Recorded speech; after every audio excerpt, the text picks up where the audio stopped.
10 Stages of Change, the podcast where we confront the darkest side of human history to illuminate pathways of hope and action. Written and created by Josh Bicknell, writer, educator, and researcher, deeply passionate about understanding how genocide unfolds, and more importantly, how we can stop it. Together, we'll journey through the complexities of genocide and human rights, exploring the 10 stages of genocide model with 10 case studies as a lens to understand the past, make sense of the present, and envision a better future. Each case study corresponds with a blog post or article, the audio reading of that article, and resources you can access at stagesofchange.org for each stage and for any age.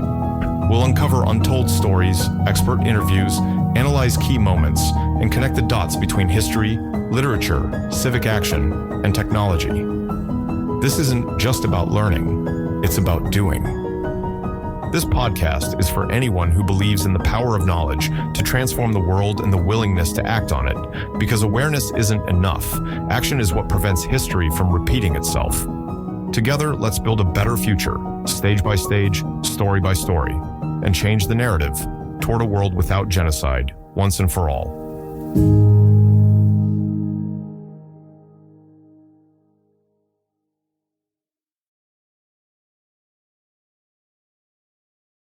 It ends like this: extermination and denial in Armenia and beyond. Please note, the following article contains descriptions and narratives of violence and genocide, as well as an analysis of human behavior relating to sensitive topics, including racism, intolerance, physical violence, and death. Some images and details may be disturbing or upsetting to readers, including graphic imagery. Please be mindful of the content before continuing. Visit Mental Health America's site for information on mental health, getting help, and taking action. Stages 9 and 10, extermination and denial, are the final stages of genocide. The case study is Armenia, where genocide took place beginning in 1915, and where a second expulsion emptied Nagorno-Karabakh in September of 2023. As the final installment in the series, coverage of previously analyzed regions will also converge, including Sudan and Cambodia. 1. Sogomon-Tehlirian, Moabit District Court, Berlin, Germany, June 3, 1921. At the time, there was no word for the crime. Emtied Emi Mahmoud, speaking at TEDMed in 2016, put it this way. Asked why her people were being systematically murdered, she did not remember the clinical definition of genocide anyway. But I remember the feeling, she said, completely alone, invisible. On June 3, 1921, Sogomon-Tehlirian, an Armenian genocide survivor, was alone and had for years felt invisible. Now he stood trial for murder, which he admitted to openly, even if refusing to call himself guilty. His crime would change his invisibility forever. Just under 3 months before his trial took place, Sogomon left his house on the morning of March 15th, crossed the street twice, confirmed he had sight of his target, Talat Pasha, pointed his gun to the back of his neck, and shot him in broad daylight. He did not get far and was arrested shortly after by German police. I do not consider myself guilty, he told the judge at his trial. My conscience is clear. I have killed a man, but I am not a murderer. In this case, the murder was highly specific, prompted by hauntings of Sogomon's own murdered family in recurring nightmares, and a means of coming to terms with the genocide that not only killed his entire family, but an estimated 1.5 million ethnic Armenians beginning in 1915. It was a vindication. Sogomon's target, Talat Pasha, was a key figure and member of the ruling triumvirate that historians would come to call the Three Pashas, who had controlled the Ottoman Empire during the war. More significantly, he was one of the most prominent figures in executing the Armenian genocide, and he managed to slip away from any accountability, fleeing to Germany, who did not extradite him to Turkey despite his sentence to death by an Istanbul court. Sogomon, learning of this, and with little to lose, methodically planned for how he would take justice into his own hands and murder Talat himself. He rented an apartment in Berlin near Talat and began obsessively learning his routines, his comings and goings, and his patterns. At the same time, the nightmares began. In court documents describing these disturbing dreams, it was reported that Soghommon's mother appeared vividly to him, shaming him for seeing Talat on such a regular basis and not taking revenge for the death of his entire family. "You are no longer my son," his mother told him. "I want to be my mother's son again," Soghomon said. "I want her to clasp me to her bosom, like before, to be with her in heaven." Just over an hour after the trial concluded, a jury unanimously rendered their verdict: not guilty.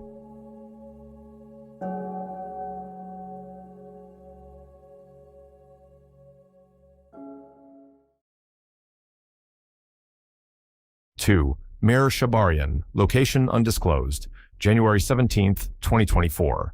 Meir Shabarian cannot disclose his location.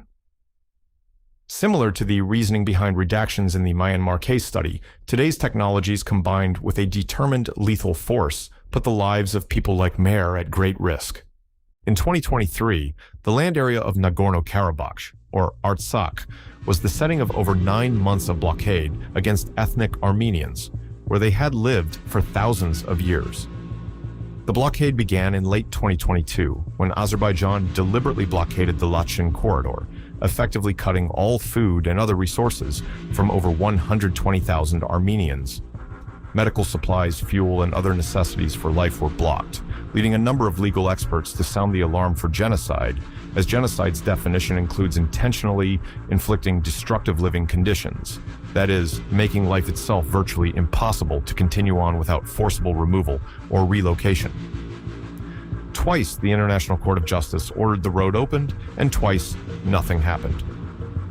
In August, Luis Moreno Ocampo, the first chief prosecutor of the International Criminal Court, published an expert legal opinion whose first sentence read, "There is an ongoing genocide against 120,000 Armenians living in Nagorno-Karabakh, also known as Artsakh."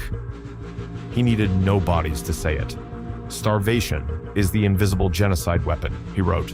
"Without immediate dramatic change, this group of Armenians will be destroyed in a few weeks." He testified before Congress on September 6th. September 19th of 2023 marks the day when Azerbaijan initiated a violent military assault on Artsakh and its Armenian inhabitants. Armenia's investigative committee would eventually count 223 dead, including 25 civilians, 5 of them children. Those who were not killed witnessed atrocities they had heard about from their ancestors and were now watching happen. 6 days later, a fuel depot outside Stepanakert exploded as thousands queued for gasoline to make the drive out. 218 more died, most of them burned. 21 were never found. Then the road opened and everyone left. Between September 24th and the afternoon of October 3rd, 9 days, 100,617 people crossed into Armenia, which was nearly every Armenian in Artsakh. They left behind the dead, the graves of their ancestors, their churches, their belongings, and their identity cards. The United States took no military action and imposed no sanctions. Dozens of members of Congress had warned that it would be complicit in genocide, and Los Angeles, home to perhaps the largest Armenian diaspora population in the U.S., filled with protesters.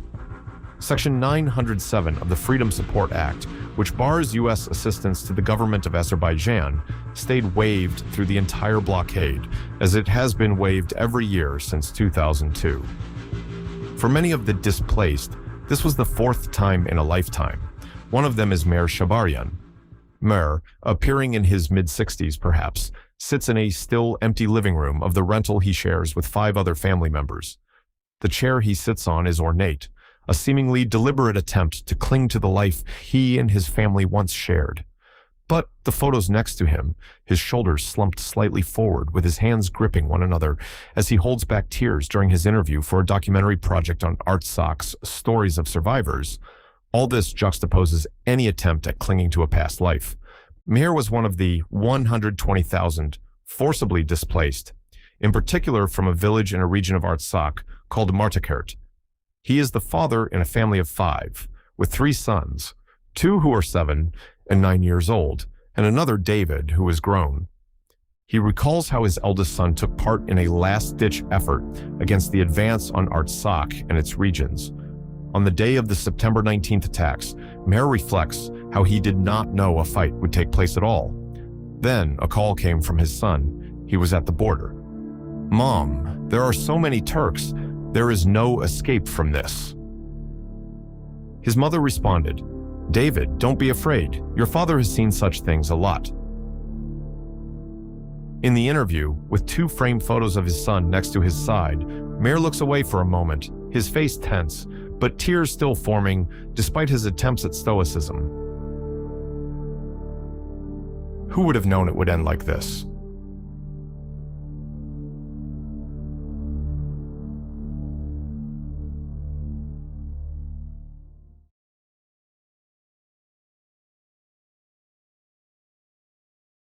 Three. Talat Pasha, Berlin, Germany, March 15, 1921.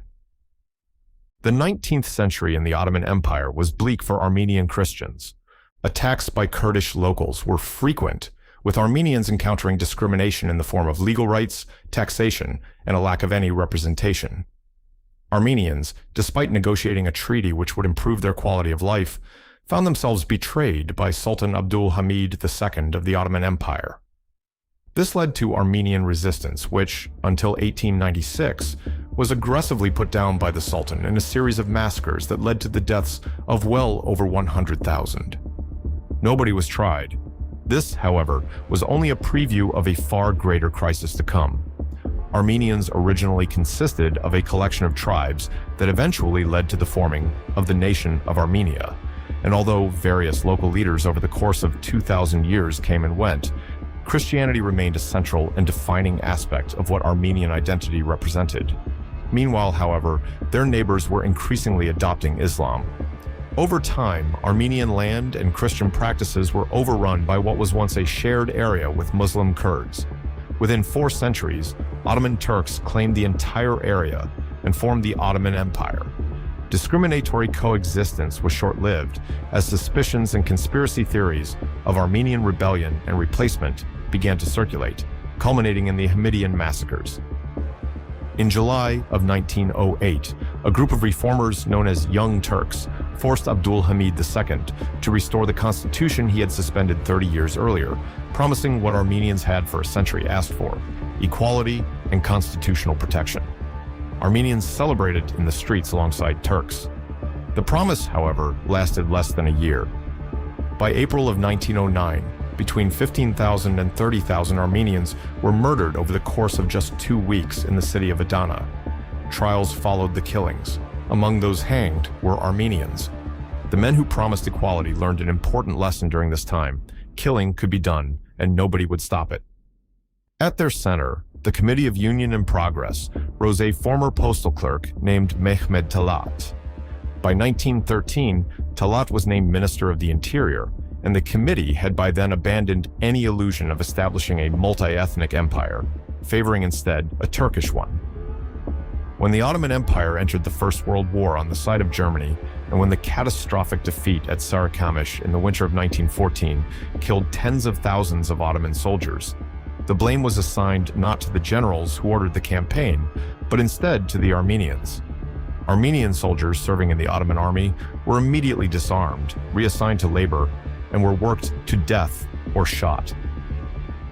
On April 24, 1915, roughly 250 Armenian community leaders and intellectuals were rounded up and deported in Constantinople. Almost none of them survived. 1 month later, the Tehcir Law, authorizing the removal of the Armenian population from Anatolia, went into effect, and thus the deportations began. Waves of women, children, and the elderly were marched south toward the Syrian desert, robbed, raped, and murdered, alongside roads that were never intended to actually lead anywhere. These orders came from Talat's ministry, and when the war was lost in 1918, Talat refused to stay to answer for any of them. He and other members of the three pashas, on November 2nd, boarded a German torpedo boat and narrowly escaped Constantinople. The Ottoman court-martial tried him in absentia in 1919, bringing upon him a death sentence for his crimes. But with Germany still a wartime ally to Talat, they refused to extradite him. where he settled down in Berlin, writing memoirs of denial that any of what was reported actually happened. He so fully embodied this denial that he took on a new identity, Ali Salih Bey, walking the shops, the streets, as common as any passerby. By every practical measure, he had gotten away with mass murder. One morning, a young man who had survived one of those marches, however, rented an apartment across the road and started keeping notes.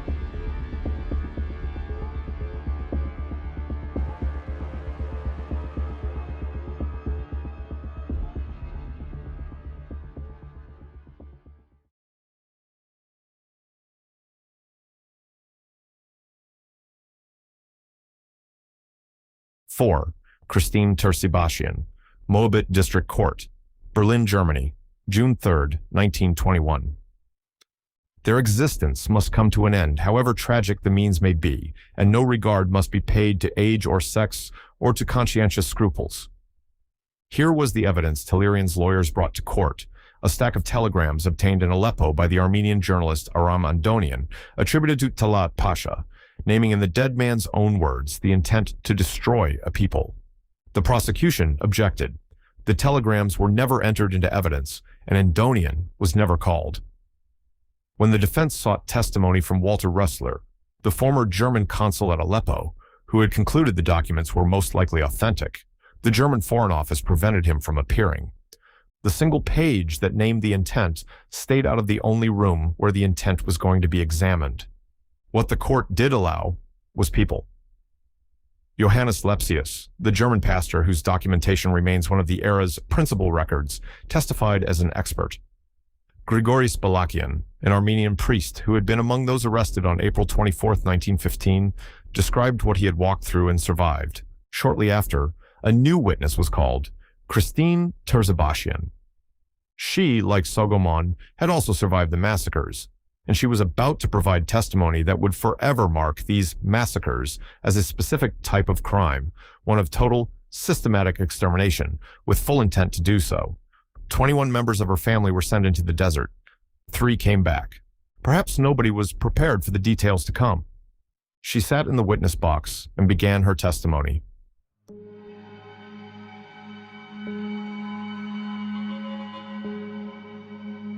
I was in Erzurum when, in July 1915, the Armenian population of the city was rounded up and ordered to leave the city. We were told to abandon our homes because they would be in the direct line of military operations. We later learned this was a lie, and that only Armenians were told to leave. There were 500 families in the convoy. My immediate family consisted of 21 people. We had rented 3 ox carts and took everything we could with us, money and food. As soon as we had left the city, the gendarmes came and searched all our belongings for arms. They confiscated knives and umbrellas and other things. Once Erzingo was in sight, they forbade us to enter the city. We were forbidden to drink water. The oxen we had with us were taken away and driven out into the mountains. Then we started walking again. That's when we started noticing the corpses piling up, on which we sometimes had to step to keep going forward. My legs were covered with the blood of the corpses I stepped on. They separated about 500 of the young boys and tied them together. Then they pushed them into the river. The current was so strong that they were swept along and drowned. I saw this with my own eyes. We begged and we cried, but we didn't know what to do. They didn't even allow us to cry. We arrived in Malaysia, carrying what we could on our backs. We were taken up to the mountains, where they separated the men from the women, but not too far away from one another, so that we were able to see what was happening to the other group. Men were killed with axes. When night came, the gendarmes came to pick the prettiest women and the prettiest young girls. Those who resisted were pierced with bayonets and their legs were torn apart. Pregnant women were not spared. Turks would open their wombs, take the fetus out, and throw it on the ground. I swear, this is the truth. Turks who had come to see the trial began to leave the court one at a time, while the jury remained visibly shaken by Terzibashian's testimony. Thousands of these accounts exist, Tellerian's lawyers reminded the jury. Terzibashian's was only one of them.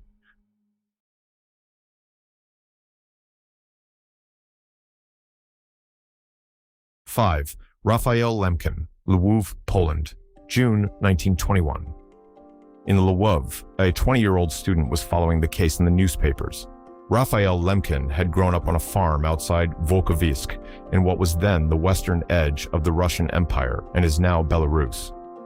His mother, Bella, was a painter, a linguist, and a philosophy student with a large collection of books.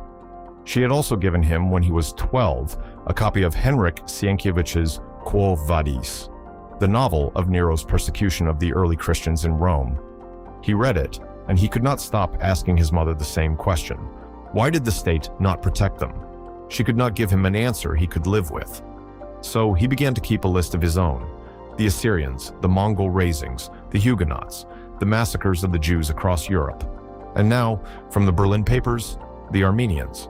He read the reports of the deportations, of the testimony from the courtroom, and of the verdict.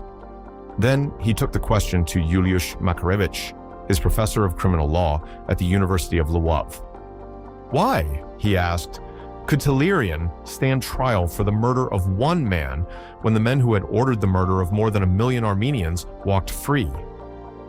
Makarewicz answered with a story about a farmer.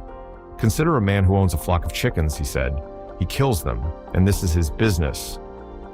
Sovereignty was sacred. What a state chose to do within its own borders was its own affair. But the Armenians are not chickens, Lemkin said. He was told he did not yet understand international law. He spent the next 23 years trying to.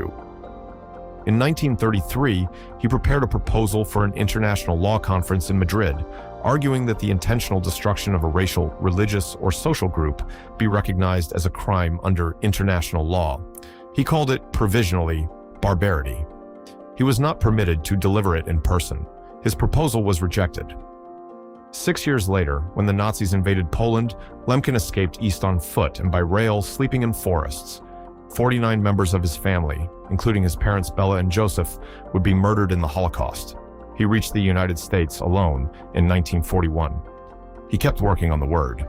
He found it in 1944. In Axis Rule in Occupied Europe, published while the war he had fled was still burning across the continent that had swallowed his family, he combined the Greek genos, meaning race or tribe, with the Latin cide, meaning killing, genocide. 4 years later, on December 9, 1948, the United Nations General Assembly adopted the Convention on the Prevention and Punishment of the Crime of Genocide. Lemkin stood at the back of the hall in Paris. He was crying. He died in New York in 1959 of a heart attack at 59 years old. 7 people came to his funeral.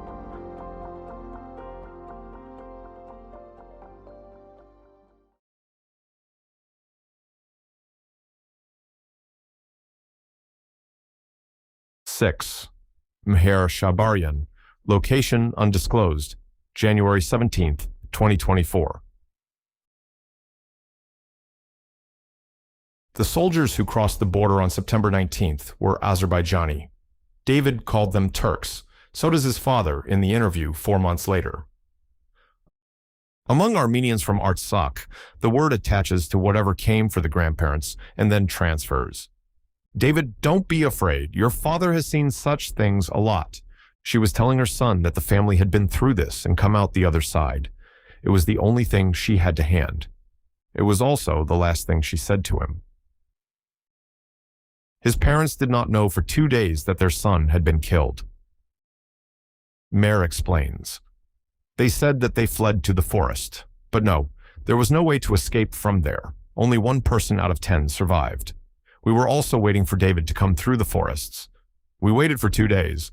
A friend boy stretched out his hand and said, Meher, I offer my condolences. I said, what are you saying? It was then that I learned that David had not survived. David Shabarian's body was in the forests, which were already occupied by the enemy.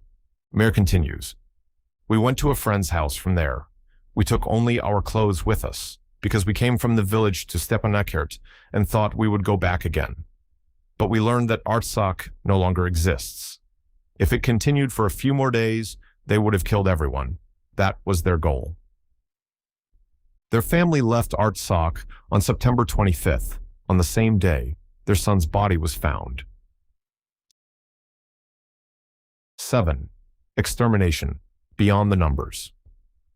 On the evening of the 15th of August, the Human Rights Office in Stepanakert reported that a 40-year-old man named K. Hovhannisyan had died.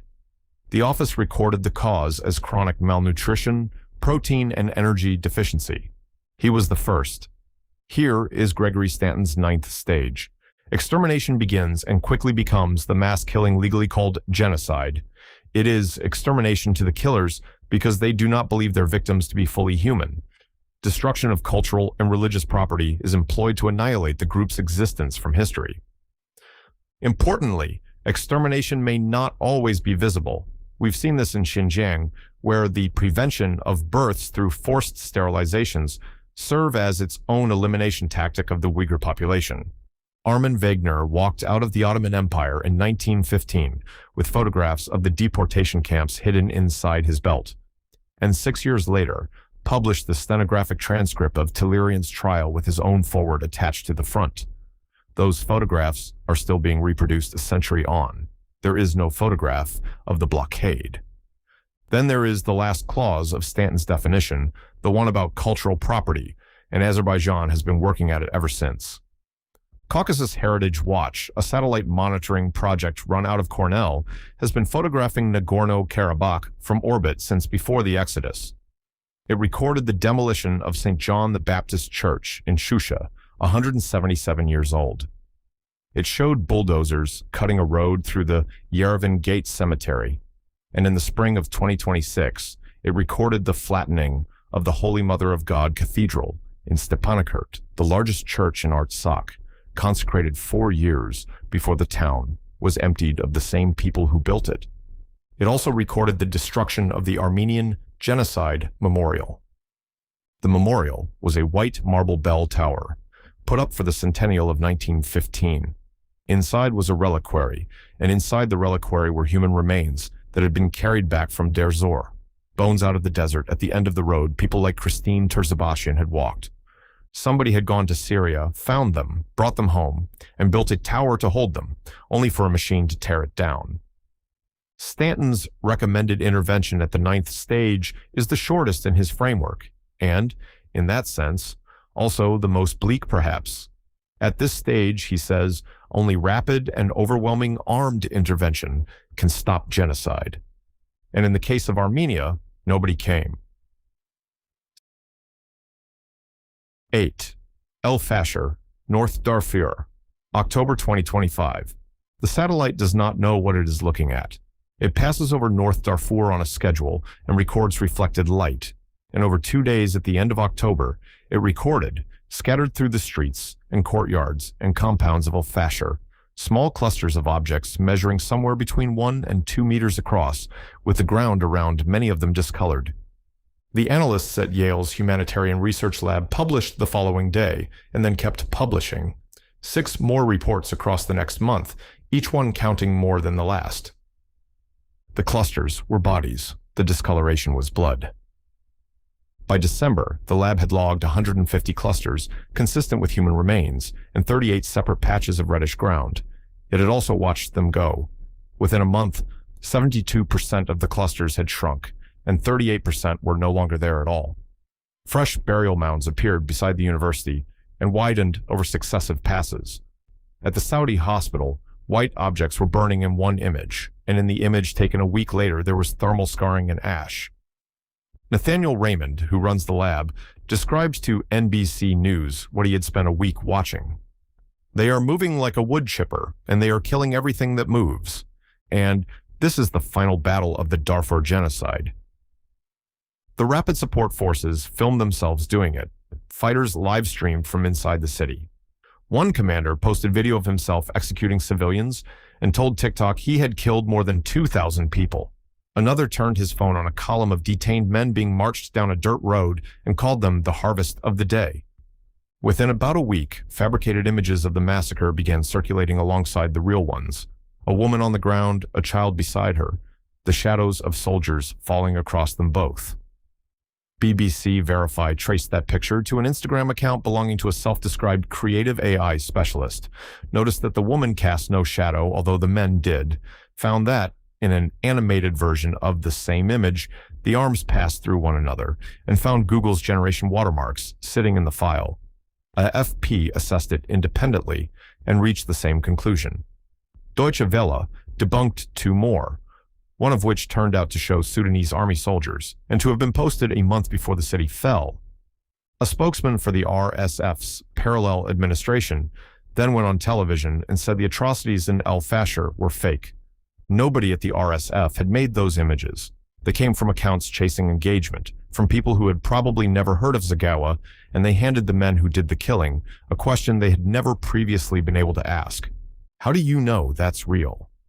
In February, the United Nations fact-finding mission for the Sudan concluded that what happened at El Fasher bore the defining characteristics of genocide against the Zagawa and the Fur. Survivors described what the fighters had asked before firing. Is there anyone Zagawa among you? If we find Zagawa, we will kill them all. The mission's finding depended significantly on Yale's imagery and on the 150 clusters from a satellite recording without knowing for certain what it initially was. In 2023, we explored Darfur through the classification stage, and the testimony of Ahmad Abubakar Mosa and others in El Geneina warned of remaining tribes in Darfur beyond the Masalit being targeted if intervention did not take place. They feared El Fasher might struggle. Who could have known it would end with total destruction and an absence of any signs of life? 9. Soghomon-Tehlirian, Berlin, Germany. March 1921. At its 9th World Congress, held in Yerevan in the autumn of 1919, the Armenian Revolutionary Federation resolved that the men who had organized the destruction of the Armenians and then walked away from every court that wanted them would be found and killed. They named the plan after Nemesis, the Greek goddess of retribution. A man born Hagop Ter Hagopian, who called himself Shahan Natalie, handled operations.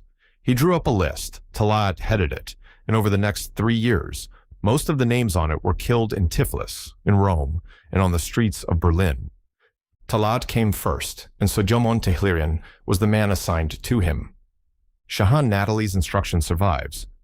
You blow up the skull of the #1 nation murderer, and you don't try to flee. You stand there, your foot on the corpse, and surrender to the police, who will come and handcuff you. Standing there was the point.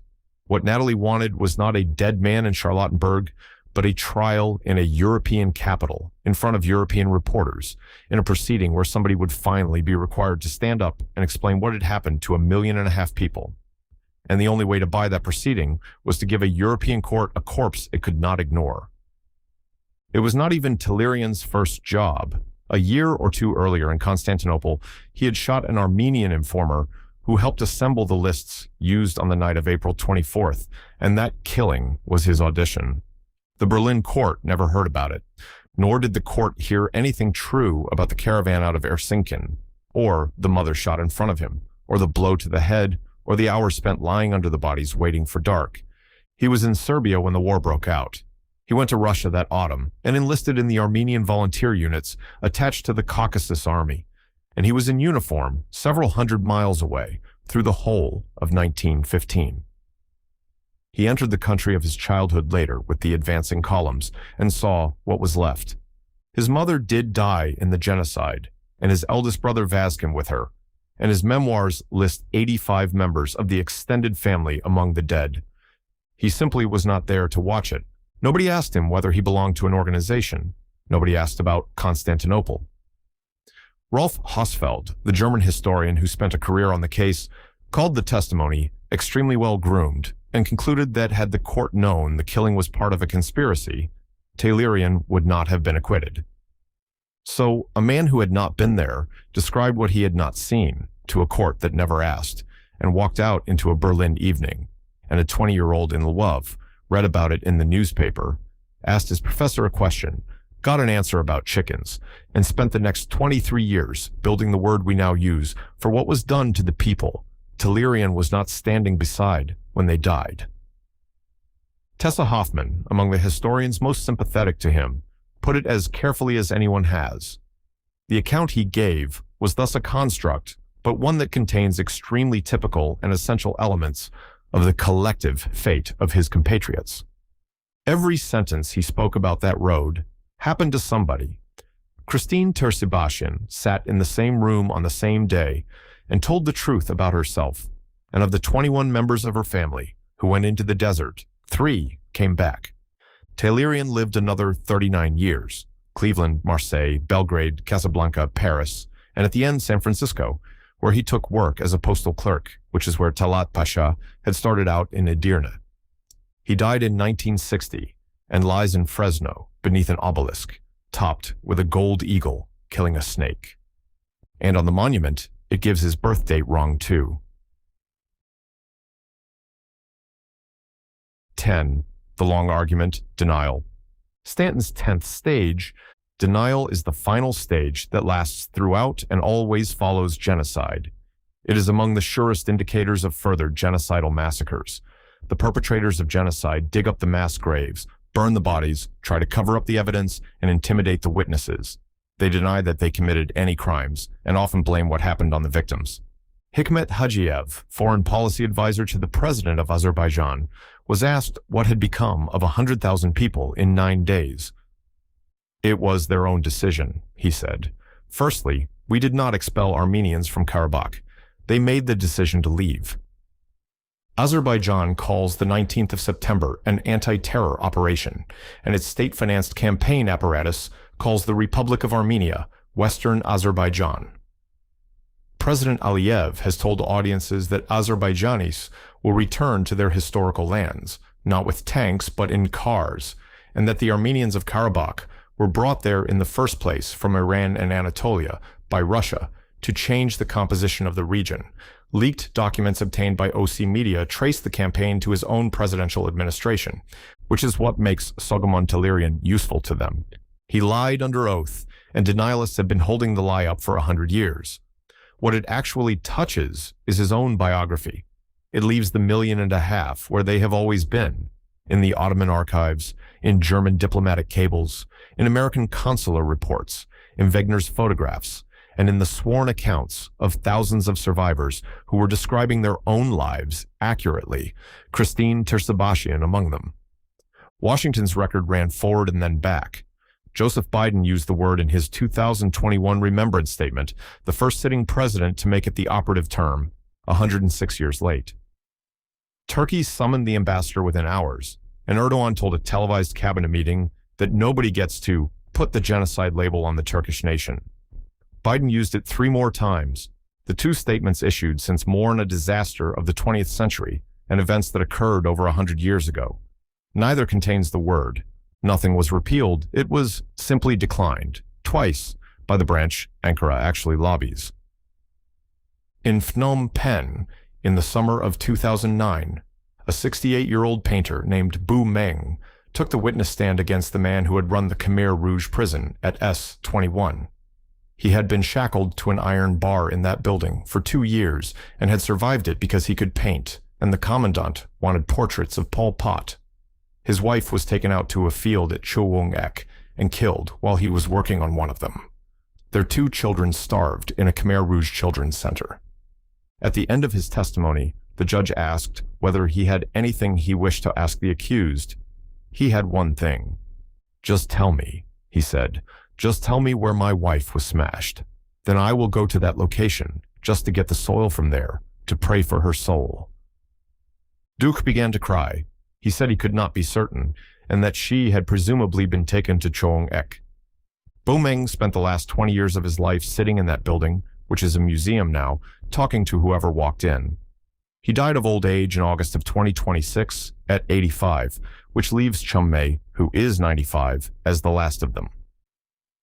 Yuk Chung has spent 30 years building the Cambodian archive, and around the 50th anniversary of the day Phnom Penh fell, he wrote down what he had started hearing from young Cambodians. Even today, I have seen some youth questioning whether this history may be exaggerated or made up. Earlier posts in this series covered the standard ground: donate, contact a representative, support media literacy, and all of it still holds. What follows is specific to the last 2 stages, where the work is documentation and the clock is running out. Check an image before you share it. Content Credentials reads an image's provenance. A reverse image search finds its earliest appearance, and Bellingcat's free toolkit teaches the rest. An atrocity photo shared in good faith and later exposed as generated works for the people who did the killing. Read a satellite report. Yale's Humanitarian Research Lab publishes on El Fasher. Caucasus Heritage Watch publishes on what is still standing in Nagorno-Karabakh. Both are free, both are written to be cited, and neither can be waved off as AI. Name Section 907. The 1992 Freedom Support Act bars American assistance to the government of Azerbaijan, and every president since 2002 has waived it. A call to a district office naming the statute lands differently than a call about the situation in general. Ask the oldest person in your family this month. StoryCorps will archive the recording at the Library of Congress for free, and the Armenian Genocide Museum Institute accepts family memoirs, letters, and photographs. The 10th stage begins when the last person who can say "I was there" stops being able to say it. Say the word. A crime with no name cannot be prosecuted, and a crime that cannot be described cannot be prevented. 12. Artsakh Avenue, Glendale, California, present day. 2 blocks of Maryland Avenue in downtown Glendale carry a different name than they did in 2017. The City Council voted in June of 2018. The signs went up that October, and the street became Artsakh Avenue, a pedestrian stretch with restaurants down both sides and a farmer's market on Thursdays. Roughly a third of Glendale is Armenian. There are blocks here where a person could go a full day without needing English. The renaming was not universally popular, and a quantity of displeasure went up on Nextdoor and Facebook in the way these things do. Foreign names on American streets, who was taking over what, why it could not simply have stayed Maryland. That spring, the Armenian Weekly ran a piece about it under the headline, "What's in a Name? Artsakh Street, My Neighbors, and Social Media Bigotry in Glendale, California." The council voted anyway. Artsakh was a place then. It had a parliament, a flag, and 150,000 people, and although hardly any government on earth recognized it, people were born there and buried there, which is the only test that finally counts. 5 years later, it was gone in 9 days.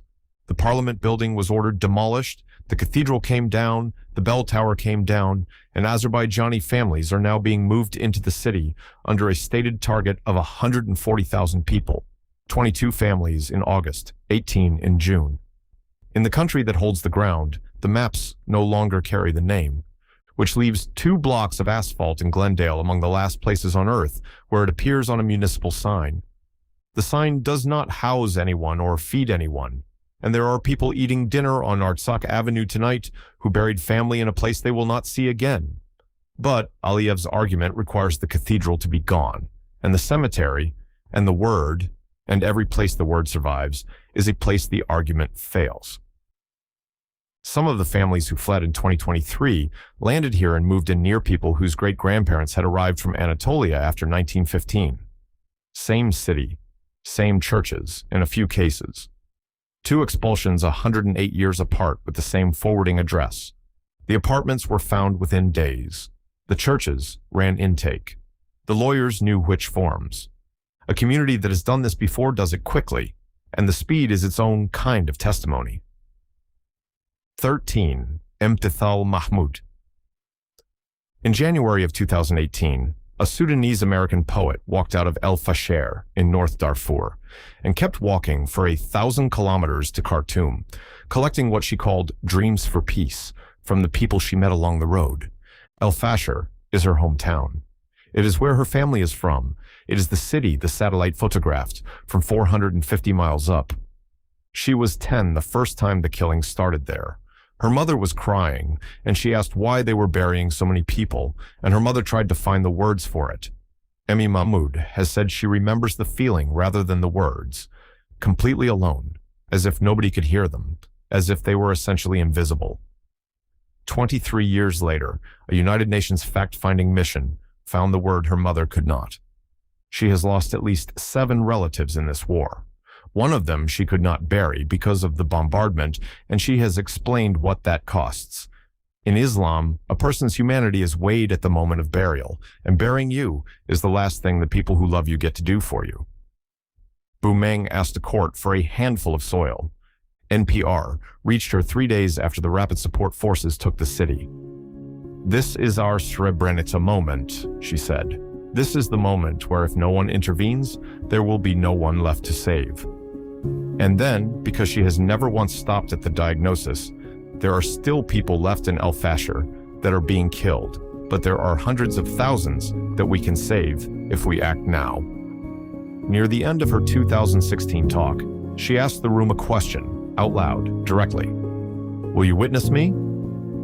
Christine Tertzebashian answered it in front of a gallery that stood up and walked out while she was still speaking. Raphael Lemkin answered it and died at 59 with 7 people at his funeral. Bo Meng answered it by going back into the building they had tortured him in and sitting there for 20 years. 9 of the 10 stages require decisive action. The 10th asks us to look the other way. But to echo Emmy and the young poet from Afghanistan at stage 3, we don't passively tolerate denial. We stand up for the million voices, Rwanda, the DRC, Bosnia, Xinjiang, and we face it the way Emmy has faced life and death, living and loving deliberately. Even in the face of tragedy, no matter what, we do it anyway, and this is how it ends. To learn more about the genocide in Armenia, visit genocideeducation.org. Thank you for listening. Revisit the stages at stagesofchange.org.